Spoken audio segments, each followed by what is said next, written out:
Hi everyone, welcome back to Adore Beauty's YouTube channel. I'm Joanna and today we're talking about the top 10 most frequently asked questions. Now this has been categorized by the questions I get in my DMs, comments that we get on YouTube videos, questions that our customers send into our customer experience team. So I'm going to be covering off those top 10 most frequently asked questions, mainly about skincare today. So if you've ever felt baffled about something and you want the answer, we might be covering it in this video. So keep watching, make sure you subscribe and hit the bell button. Okay, so question one is, how do I get rid of blackheads? I know they're pesky, I know that they're very persistent and they're hard to get rid of, but having a salicylic acid product in your routine is a game changer. You need to use it consistently. It needs to be a staple in your routine if you have very persistent blackheads, because they'll come back with a vengeance. So making sure that you are cleansing properly morning and night. I would recommend either a serum or a mask a couple of times a week, like the Ordinary Salicylic Acid 2% mask. I would just keep that to the area where you have the blackheads instead of all over your face. But using a serum like ASAP's Radiant Serum is a great option and it will treat those blackheads. Question two, is it really necessary to have an eye cream in your routine? Now, this is a very contentious topic. Some dermatologists even say don't bother. The reason that I recommend a specific eye product in your skincare routine is so that you avoid using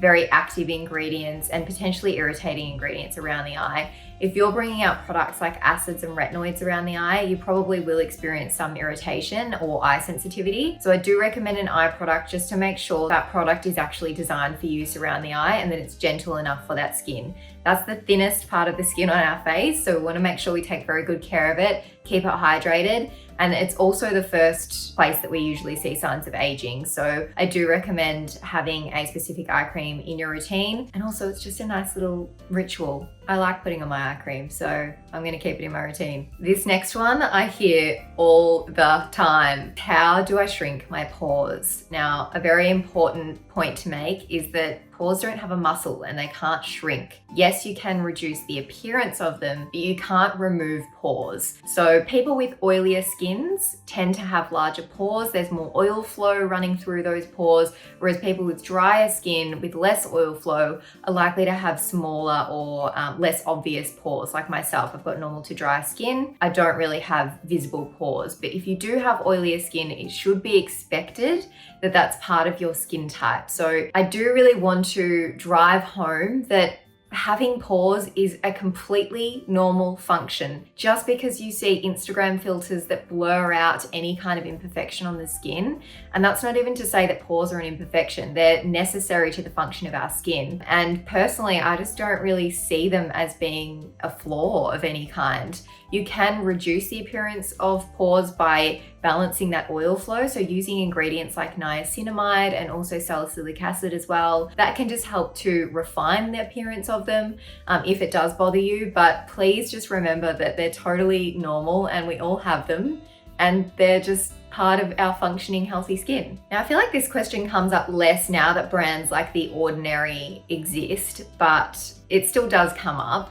And the question is cheaper skincare bad? The short answer is definitely not. There are some amazing affordable brands on the market. As I mentioned, The Ordinary is in that affordable price bracket. There's pharmacy brands like La Roche-Posay, Bioderma, Revolution Skincare, Boost Lab.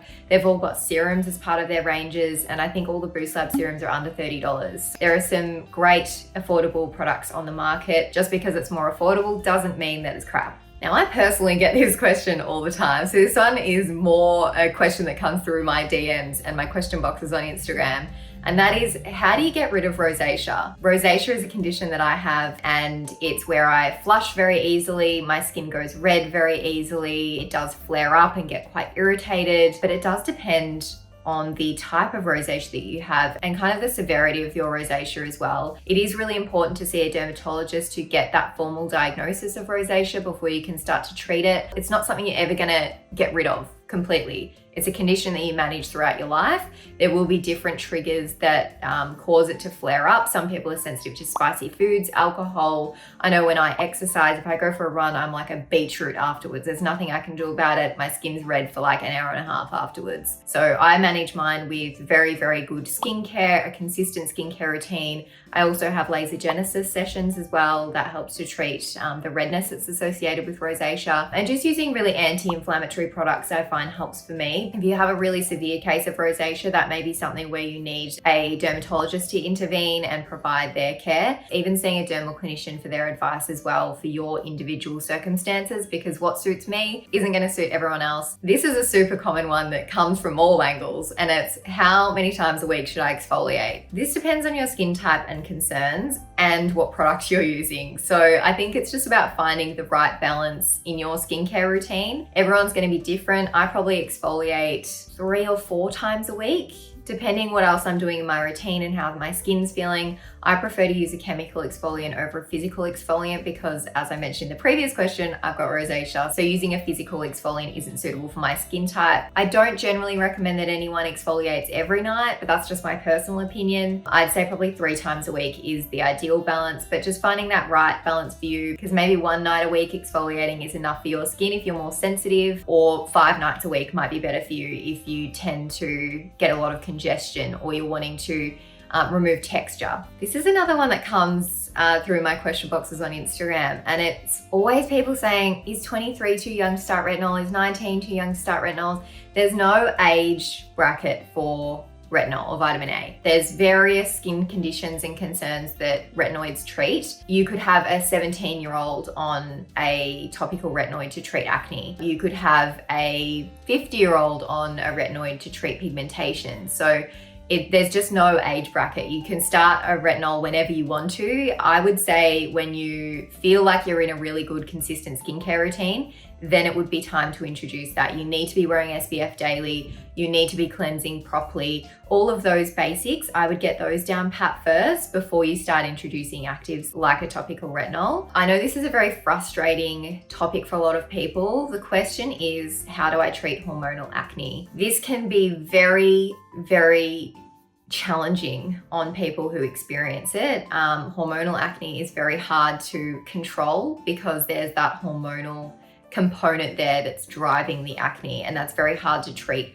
topically or completely resolve topically. You can reduce the occurrence of scarring with your topical products. You can help to calm the severity of those breakouts with topical products, using ingredients like niacinamide and salicylic acid, AHAs, your retinols, making sure that you are seeking advice from an expert like a dermal therapist, having regular treatments to help curb that chance of scarring and the severity of the breakouts again, but completely preventing them without removing that hormonal element that's driving the acne, it's very, very hard. I know that's probably not what people want to hear that are experiencing hormonal acne. They just want a solution to it. But I would suggest, if hormonal acne is really getting you down, it's bothering you, you don't know what to do about it, book an appointment with a dermal therapist, even just a virtual consultation with a dermal therapist to talk about what your options might be. Next question is how to treat dark circles. Dark circles can be hereditary. They can be caused by lifestyle factors. They can be caused by thinning skin around the eye area. Dark circles are very, very hard to treat. The only product that I've personally noticed a difference from using was the Murad Dark Circle Corrector. I really noticed a difference from that eye cream with my dark circles. So I would recommend giving that one a crack if you've tried everything else under the sun. But I would say if they're really bothering you, again, seek the advice of a dermal therapist, dermal clinician, a dermatologist even,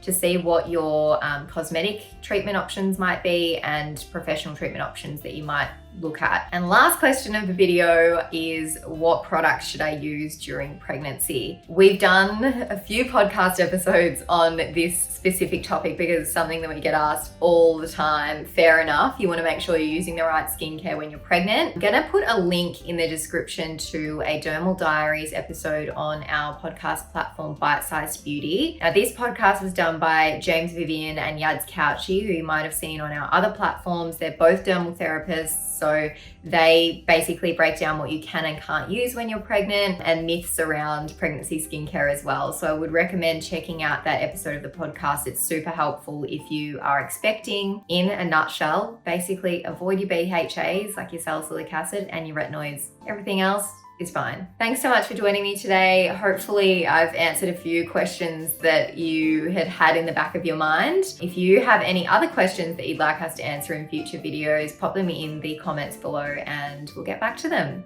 Bye.